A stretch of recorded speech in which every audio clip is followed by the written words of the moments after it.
With a population nearing 110,000 and with 48% of our city yet to be developed, League City shows no signs of slowing down. As our community grows and evolves, so must our plan for the future. That's why, in the spring of 2018, the League City Council and city staff collaborated to develop a strategic action plan. The framework of the plan consists of 8 factors that are critical to ensuring League City's future success. These factors guide the day-to-day work of staff, determine what major projects and initiatives the city undertakes, and how we spend taxpayer dollars. Less than a year after implementing the strategic plan, League City is already celebrating several major milestones and accomplishments under each success factor. Let's take a look. Success factor number 1 is develop and maintain our infrastructure. All right, in 2018, the city had some big wins. This year we had our master mobility plan approved, our water and wastewater master plans approved. We've also approved a lot of new infrastructure with development this year. We've approved about $17 million worth of new public infrastructure, that being streets, water, sewer, drains. That equates to roughly 7.5 miles of water mains, about 5 miles or so of storm and street, and about 6 of sanitary sewer.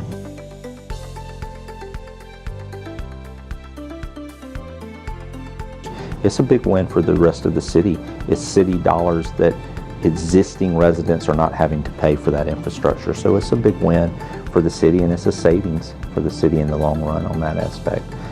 Success factor number 2, financially sustainable. So we were able to get our S&P rating increased. Super important when it comes to how much we pay in interest when we do issue debt. Also important because it speaks to the financial sustainability and the long-term financial planning that we participate in. Our property tax rate from 18 to 19 actually decreased, and so being able to maintain services and in some cases even enhance services and yet keep the property tax either stable or lowered is a good accomplishment.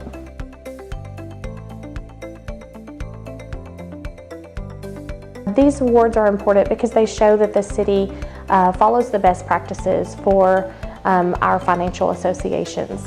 It's also important because our credit rating agencies look at the fact that we follow those best practices and that we are receivers of those presentation awards. Success factor number 3, safe and desirable community. In 2018, in order to reduce the response times, what we did is we put on a full crew for day crew and night crew. That way we have people at the station both day and night, every single day of the week. And because they don't have to come from their homes to get to the station to start on a call, they get to the emergencies quicker by leaving from the station. Yeah, in addition to the fire improvements that we're making to improve response times, we're also working with the ambulance crews. Gradually over this last year, 2018, and hopefully finish up in 2019, bringing on a 4th ambulance.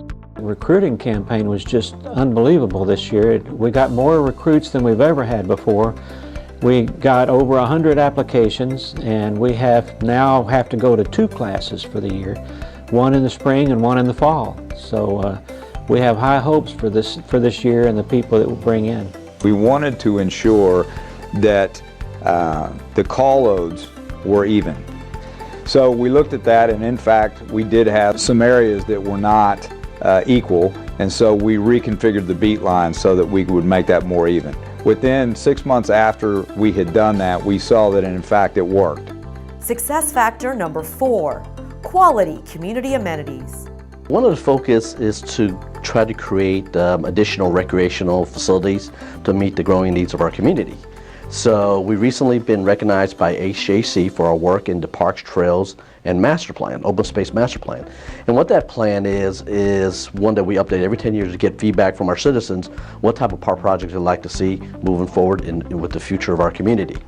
One of the things we've done is we updated the park requirements and the park fee requirements of developers as they come in to build our newer communities to make sure our parkland continues to grow and meet those needs.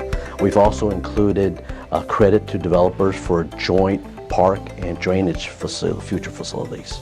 The addition of the animal shelter was a big step in the future of this city, for the simple fact that we now will have a quality location where we can do adoptions and shelter these animals.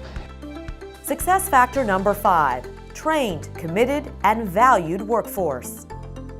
One of the most important ambassadors for our city is actually our employees.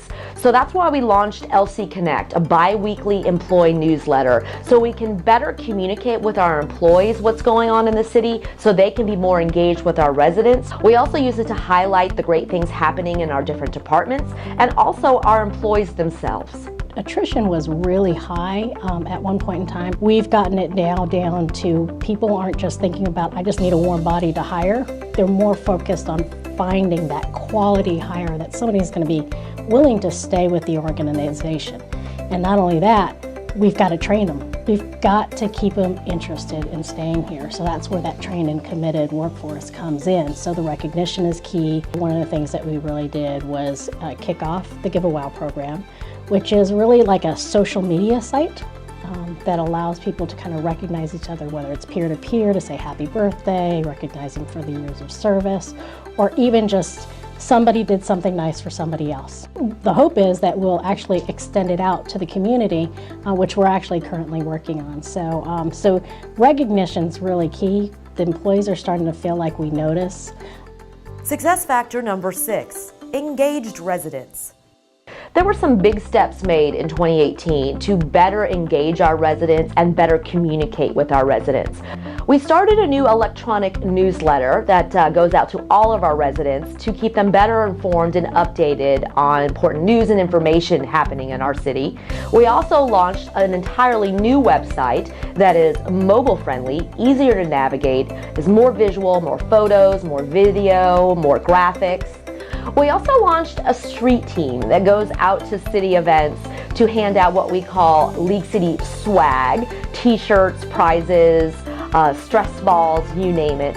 And we asked residents to share their LC love with us. We asked them to share what they love most about League City. And that has become a social media campaign over the last year, allowing residents to engage with us and to share with other residents what they love about our city. Residents were able to share their feedback on big issues facing our city in a survey that launched in the summer of 2018. We also launched another survey in December of 2018. And we held 5 town halls between March 2018 and February 2019 on a variety of issues.